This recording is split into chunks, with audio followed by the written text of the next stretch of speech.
हरे कृष्णा। राधे राधे। आप सभी का स्वागत है मेरे YouTube चैनल किस्से किरदारों के में। और आज की कहानी का शीर्षक है संपत्ति बड़ी या संस्कार। तो आइए इस कहानी को शुरू करते हैं। दक्षिण भारत में एक महान संत हुए तिरुवल्लुवर। वे अपने प्रवचनों से लोगों की समस्याओं का समाधान करते थे, इसलिए उन्हें सुनने के लिए दूर दूर से लोग उनके पास आते थे। एक बार वह एक नगर में पहुंचे।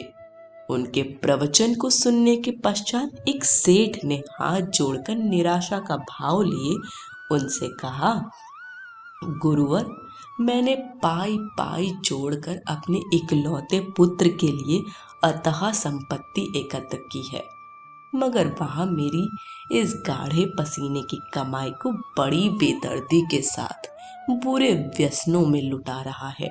मैं बहुत उलझन में हूँ।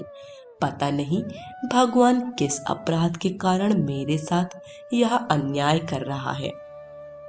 संत ने मुस्कुराकर कहा, सेठ जी, तुम्हारे पिता ने तुम्हारे लिए कितनी संपत्ति छोड़ी थी? सेठ बोला, वह बहुत ही गरीब थे, उन्होंने मेरे लिए कुछ भी नहीं छोड़ा था। संत ने कहा, तुम्हारे पिता ने तुम्हारे लिए कुछ भी नहीं छोड़ा, इसके बावजूद तुम इतने धनवान हो गए, लेकिन अब तुम इतना धन जमा करने के बावजूद यह समझ रहे हो कि तुम्हारा बेटा तुम्हारे बाद गरीबी में दिन काटेगा। सेठ ने अश्रु भरी आंखों से कहा, आप सच कह रहे हैं, परंतु मुझसे गलती कहाँ हुई जो यह व्यसनों में डूबा रहता है? संत ने कहा, तुम यह समझकर धन कमाने में लगे रहे कि अपनी संतान के लिए दौलत का अंबार लगा देना ही एक पिता का कर्तव्य है।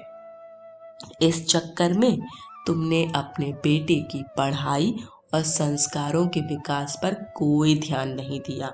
माता पिता का पुत्र के प्रति प्रथम कर्तव्य यही है कि वह उसे पहली पंक्ति में बैठने योग्य बना दे। बाकी तो सब कुछ अपनी योग्यता के बलबूते पर वह हासिल कर लेगा। संत की वाणी से सेठ की आंखें खुल गईं और उसने सिर्फ धन को महत्व न देकर अपने बेटे को सही रास्ते पर लाने के लिए उसे अच्छे अच्छे संस्कार देने का निर्णय किया। शिक्षा। कहते हैं ना कि बच्चों को उनके पसंद के खिलौने नहीं दिए तो थोड़ी देर रोएंगे, लेकिन अगर अच्छे संस्कार नहीं दिए तो बाद में वो जीवन भर रोएंगे। इसलिए अपने बच्चे को अच्छे संस्कार दीजिए, क्योंकि अच्छे संस्कार से ही अच्छा संसार बनेगा। आज की कहानी यहीं समाप्त होती है। कहानी पसंद आई हो तो कमेंट बॉक्स में फीडबैक जरूर दीजिएगा। वीडियो को लाइक शेयर करें और चैनल को सब्सक्राइब करें। सभी को हरे कृष्ण, राधे राधे।